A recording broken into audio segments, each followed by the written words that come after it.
औज़ुबिल्लाहिमिनश्शैतानिर्रजीम बिस्मिल्लाहिर्रहमानिर्रहीम।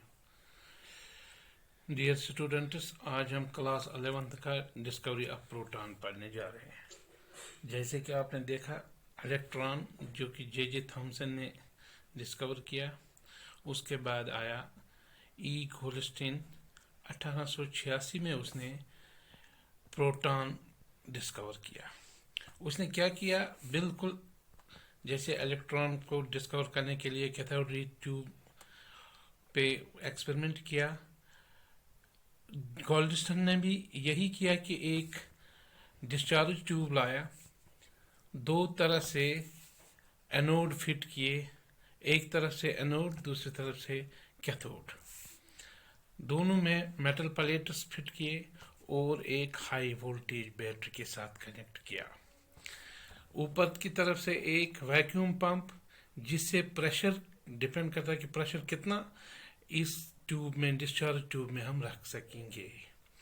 तो पीछे से कैथोड के साइड से एक कोड लगाई, जिसको जो कि एक जिंक सल्फाइड की कोड है, जिसको हम फ्लोरोसेंस कहते हैं। तो पहले जब हमने इलेक्ट्रॉन के दिन हमने क्या किया था, इलेक्ट्रॉन के रोज हमने एनोड के साइड से छोटे छोटे छेद किए थे, सुराख किए थे। लेकिन आज जबकि हमें एनोड रेज को चेक करना है, तो हमने कैथोड की तरफ से इस प्लेट में छोटे छोटे सुराख किए। तो क्या किया, तो यहाँ से जब हमने कैथोड और एनोड, जब बैटरी हमने स्टार्ट की, तो एनोड से रेज निकलना शुरू हो गया। जब वो रेज निकले तो वो कैथोड की तरफ भागने लगे, रेज कैथोड की तरफ भागने लगे। लेकिन जो यहाँ पर जो डिस्चार्ज ट्यूब में प्रेशर है, वो बिल्कुल कम प्रेशर रखा, गैस जो भी रखा, लेकिन प्रेशर उसका बिल्कुल कम रखा। उससे क्या हुआ, जब हमने इसको लो टेम्परेचर पे रखा, तो अब हमें प्रॉपर्टीज देखनी है। क्या है, पहला प्रॉपर्टी ये है, they travel in straight line. Electron में भी वही था, कैथोड रे जिसको हमने कैथोड रे से प्रूव किया, उसमें भी वही था, they travel in straight line. मगर यहाँ पर एक चीज है, जो कैथोड रे में स्पीड जो कैथोड रेज की थी, उससे एनोड रेज की स्पीड कम है। The speed is less than the cathode rays. वो दूसरा पॉइंट है, दूसरी प्रॉपर्टी है, they are made up of material particles. Material particles का कैसे हमें पता चला कि ये जो है ये मटेरियल पार्टिकल्स का बना हुआ है? तो हमने क्या किया, हमने देखा, जब हमने इसको इलेक्ट्रिक फील्ड में रखा, तो ये अपोजिट साइडों की तरफ जाने लगी ये रेज। पॉजिटिव, अगर ये पॉजिटिव रेज है, अगर ये रे है पॉजिटिव रेज, ये नेगेटिव की तरफ जाने लगा। इसका मतलब है they are made up of material particles. तीसरा point are they are positively charged. ये कैसे हमें पता चला, जब इसने इन रेज ने कैथोड की तरफ भागना शुरू किया, तो इससे साबित हो गया कि दे आर पॉजिटिवली चार्जड, क्योंकि पॉजिटिवली चार्जड वाले नेगेटिव चार्ज की तरफ भागेंगे। चौथा पॉइंट, चौथी property, the nature of ratio of E by M depends upon nature of gas present. देखो बेटा, एक इंपॉर्टेंट पॉइंट है ये, क्योंकि जो एनोड रे, जो कैथोड रेज थे, वो नेचर ऑफ द गैस पे डिपेंड नहीं करती थी। तभी हमने कहा था वो फंडामेंटल पार्टिकल्स थे। तो यहां पर जो है नेचर ऑफ द गैस पे डिपेंड करते हैं। Anode rays are depending upon the nature of the gas, लेकिन कैथोड रेज उस पर डिपेंड, यही एक मेन डिफरेंस है इनकी। उसमें क्या है, कैथोड रेज इन पे डिपेंड, गैस पे डिपेंड नहीं करते थे।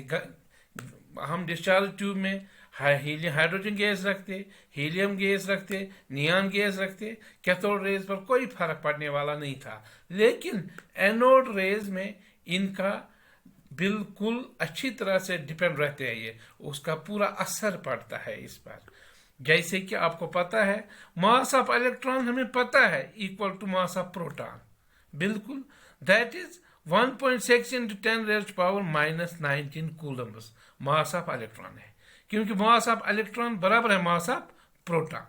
ये अभी तक हमें पता है कि ये सिर्फ एनोड रेज है, अभी ये पता नहीं, उसने गोल्डस्टीन ने ये अभी ये अनाउंस नहीं किया कि ये प्रोटॉन है, लेकिन जे थॉमसन को बिल्कुल पहले ही शक था कि जो एटम है, जो इसमें जो पार्टिकल्स है, वो नेगेटिव के अलावा पॉजिटिव भी होनी चाहिए, क्योंकि जो इलेक्ट्रॉन एटम होता है वो न्यूट्रल होता है। न्यूट्रल तब बनेगा जब नेगेटिव भी होगा और पॉजिटिव भी होगा, तब न्यूट्रल होगा एक एटम।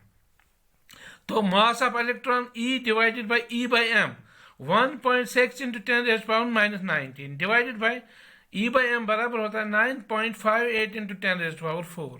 तो बेटा ये बराबर आएगा 1.67 into 10 raised power minus 24 grams. तो यहाँ तक हमें पता चला कि भाई जो एनोड रेज है इनकी प्रॉपर्टी और कैथोड रेज की प्रॉपर्टी कुछ कुछ सेम है, लेकिन कुछ कुछ इनमें फर्क है।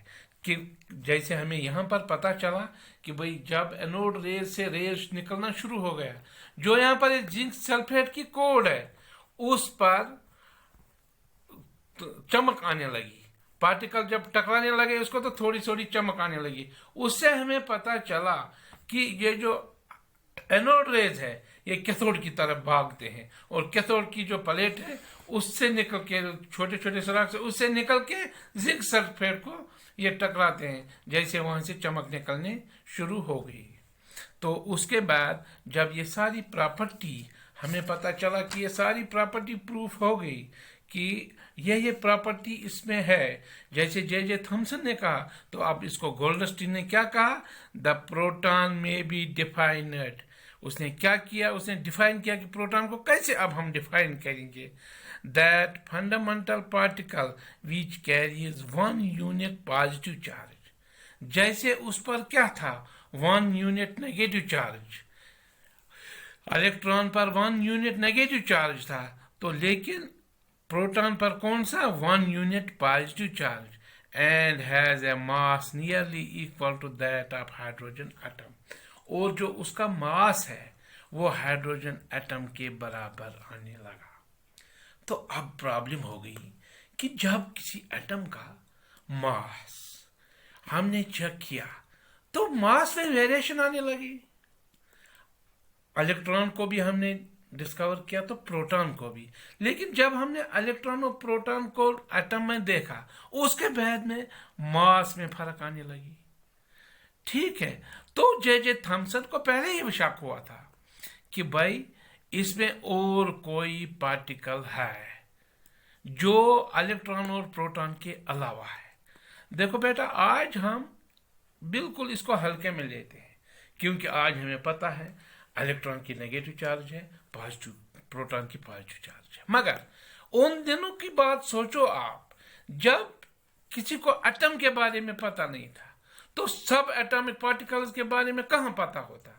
तो उन दिनों इन चीज का सोचना, तो आप पीछे जाओ तो फिर उस जगह का, उस टाइम का आप अंदाजा ले लो कि उस टाइम ऐसी बातें सोचना कितना मुश्किल था, कितनी दुश्वारियां थी। लेकिन साइंटिस्ट हमारी तरफ बैठे नहीं थे, चुप करके पढ़ के बैठे थे ना, वो कुछ न कुछ खोज निकालते रहते थे।